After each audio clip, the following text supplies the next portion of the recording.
Evidence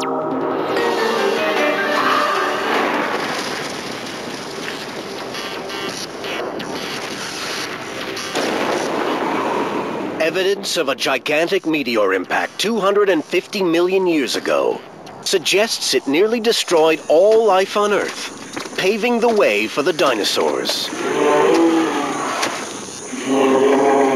The world from which the dinosaurs evolved was very different from today. 250 million years ago, our modern-day continents were still fused together in one giant supercontinent called Pangaea, which was surrounded by one massive ocean called Panthalassa. Before the dinosaurs, mammal-like reptiles called synapsids dominated the world. Dicynodonts, with their rhino-like appearance, are the most prevalent land herbivores. The greatest predator is the terrifying saber-toothed Gorgonopsian. Then suddenly, 99.9% of all living things were wiped out. It is because of the sheer scale of this event. Scientists call it the Great Dying. What caused this greatest of mass extinctions? Geochemist Luann Becker and her colleague Robert Pareda believe their evidence points to an extinction caused by a massive meteor impact. But critics argue that there is another equally valid culprit: a severe and prolonged volcanic eruption in Siberia during the same time period as the Great Dying. So could the meteor impact and this huge volcanism be linked?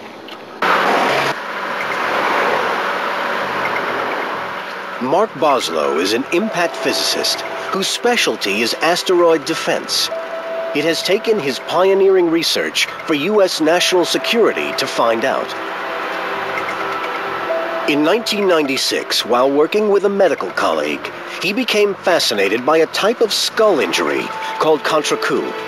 Contre coup is bruising caused to the back of the head when the front of the head impacts suddenly and hard, such as in a car accident.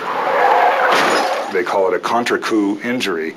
The coup is the initial assault, and the contre coup is the focusing in the back of the brain. And what my colleague showed is that it's actually the focusing of the acoustic wave that travels through the brain, the stress wave, and you actually get tension and shear that actually damages the brain on the opposite side.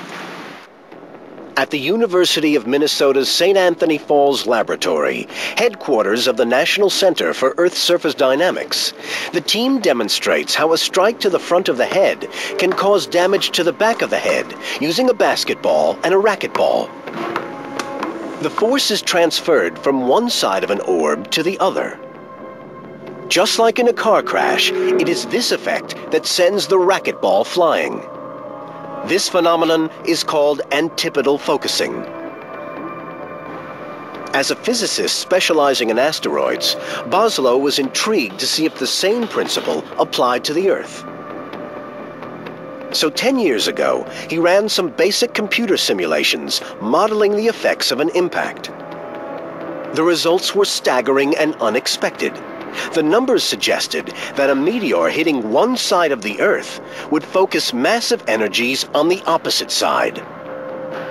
This made him wonder if the impact force would be sufficient to create the kind of widespread volcanism that scientists had found evidence of at the time of the Great Dying.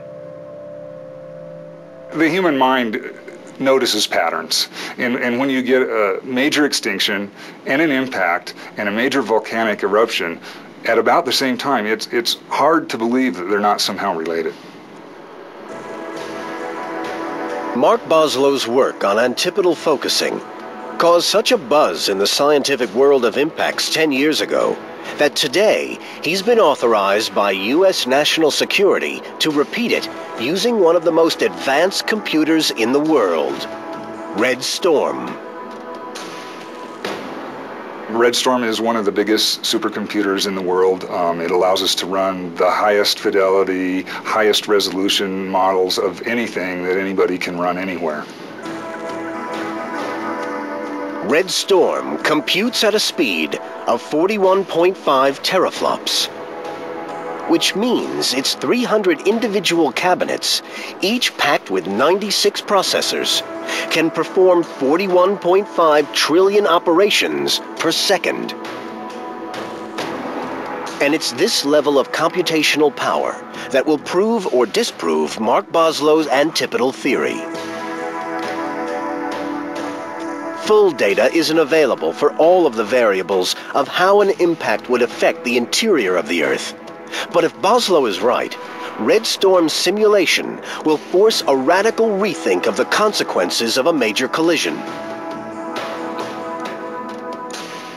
After the impact, the shock wave travels through the Earth at roughly 8,000 miles an hour. An hour and a half later, the seismic waves reconverge at the antipodal point with a force equal to that beneath the initial impact. Red Storm confirms Boslow's theory that the energy generated by the impact is vast enough to actually create volcanoes on the opposite side of the world. That was something we didn't have the resolution really to find out from our original model 10 years ago. So it's a much higher fidelity model, and what we suggested 10 years ago holds up. The NASA Ames facility illustrates a real-life version of Boslow's theoretical model. This experiment shows the effects of antipodal forces within a sphere, such as Earth.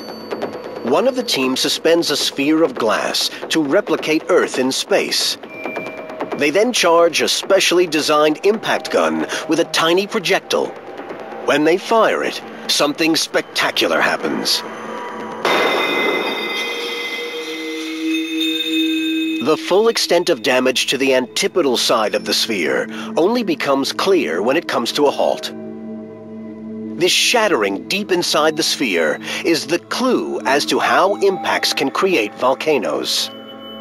If Boslow's simulation holds true, a meteor with sufficient energy hit the Earth 250 million years ago, sending seismic forces through the planet, which reconverged at the antipodal point, creating what scientists call a hotspot, a reservoir of magma close to the planet's surface.